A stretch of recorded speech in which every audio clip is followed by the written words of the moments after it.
Salutations my Fallout lovers, it is Matty here today bringing you a Fallout 4 discussion video. Now before anything, be sure to check out the link in the description to my previous video. That is another Fallout 4 discussion video on how Elder Scrolls Online may go free to play and how it can affect Fallout 4. I have a bunch of Fallout 4 discussions lined up for you guys, one today, one tomorrow, exciting stuff, but today I wanted to discuss the engine a bit more. I've talked about this in the past, but really more so the pros and cons of it and the opinions of others rather than my own, which I found a bit interesting. So I lined up a bit of information here for you guys, and I'm going to go ahead and discuss the possibility of a new engine coming, and I think it's more likely than ever. Now, it does help that the parent company, ZeniMax, did trademark a new engine called the Void engine, which is powered by id Tech, which means if it's used in Fallout 4, it's going to be a graphical powerhouse along with all the perks of a Bethesda Game Studios game. But anyways, Bethesda refused to comment on that. There's really not much to go on about that, but we're going to assume that's true. So with that out of the way, let's look at the development cycle. Once again, I know I always return to this little picture, but I love it. So we got Morrowind, 4 years. Then we have Oblivion, 4 years, and then Fallout 3. I mentioned a few videos ago that this was a blip on the radar, 2 years of development time.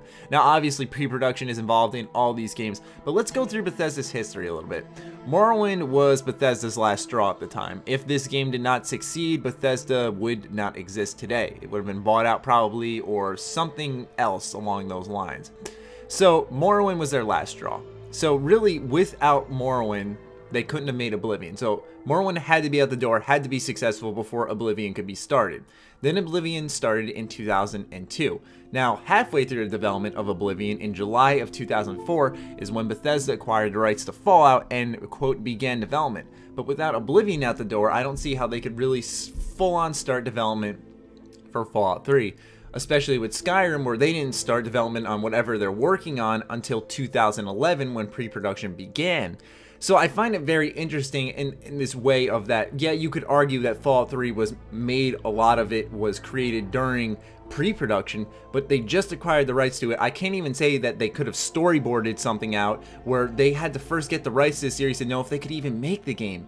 So with that being said, 2 years. Now, how does this all equate to what I feel may be a new engine?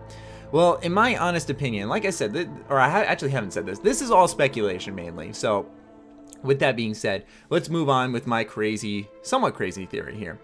Based off the fact that all these games run on the same engine, being Morrowind, Oblivion, and Fallout 3, not Skyrim, okay? Just Morrowind, Oblivion, and Fallout 3. They all run on the Gamebryo or Byro engine, forgot which one it's called. They all run on the same engine though. So my guess here is that Morrowind, they got used to the engine a little bit.